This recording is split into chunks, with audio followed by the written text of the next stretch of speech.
Kitchen అమ్మమ్మకి తిరిగి స్వాగతం. ఈరోజు మనం చేసుకోబోయేది పాలకూరతో సూప్. ఇది ఎండాకాలంలో చాలా మంచిది.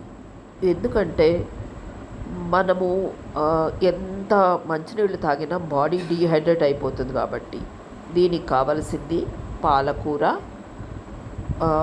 ఒక గుప్పెడు, ఒక టమాటా, ఒక పచ్చిమిరపకాయ, చిన్న ఉల్లిపాయ ముక్క, ఒక 7-8 మిరియాలు. ఇవన్నిటిని ఫస్ట్ పాలకూర, ఉల్లిపాయ, టమాటా, పచ్చిమిరపకాయ అన్నీ కడిగేసి ఇవన్నీ కుక్కర్లో వేసి ఒక్క విజిల్ రానివ్వాలి. ఆ తర్వాత అది చల్లారాక అంతా మిక్సీలో వేసి ఒకసారి గ్రైండ్ చేసుకోవాలి.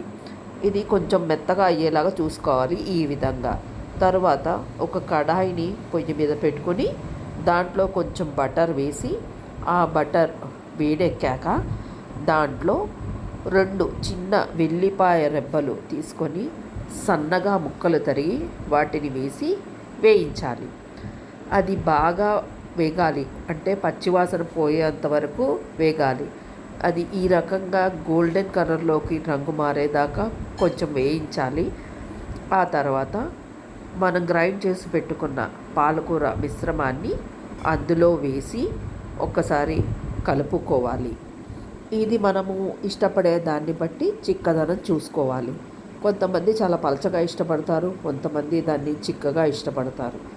దాన్ని బట్టి మనం చూసుకోవాలి. మీకు పలచగా కావాలి అంటే కొంచెం నీళ్ళు వేసుకోవాలి, లేదు చిక్కగానే ఉంచాలి అని అంటే చిక్కగానే ఉంచుకోవచ్చు. అది మీ ఇష్టం. ఇప్పుడు దీంట్లో జీలకర్ర పొడి కొద్దిగా, ధనియాల పొడి కొద్దిగా పసుపు. ఇది ఆప్షనల్ అండి, ఇష్టం ఉన్న వాళ్ళు వేసుకోవచ్చు, లేదన్న వాళ్ళు మానేయచ్చు. నేను కలర్ కోసం వాడతాను. మేము ఇంట్లో పట్టుకున్న పసుపునే వాడతాము, అందుకని నేను వేస్తున్నాను. మీ ఇష్టం, మీరు ఇష్టమైతే వేసుకోండి. దీంట్లో కొద్దిగా ఉప్పు వేయాలి. ఉప్పు మట్టుకు చూసుకొని వేసుకోండి, ఎందుకంటే పాలకూరలో ఆల్రెడీ ఉప్పు ఉంటుంది కాబట్టి ఎక్కువ అయిపోతుంది.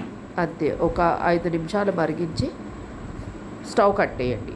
అంతే, పాలకూర సూప్ రెడీ. తీసి సర్వింగ్ బౌల్లో సర్వ్ చేసుకోండి.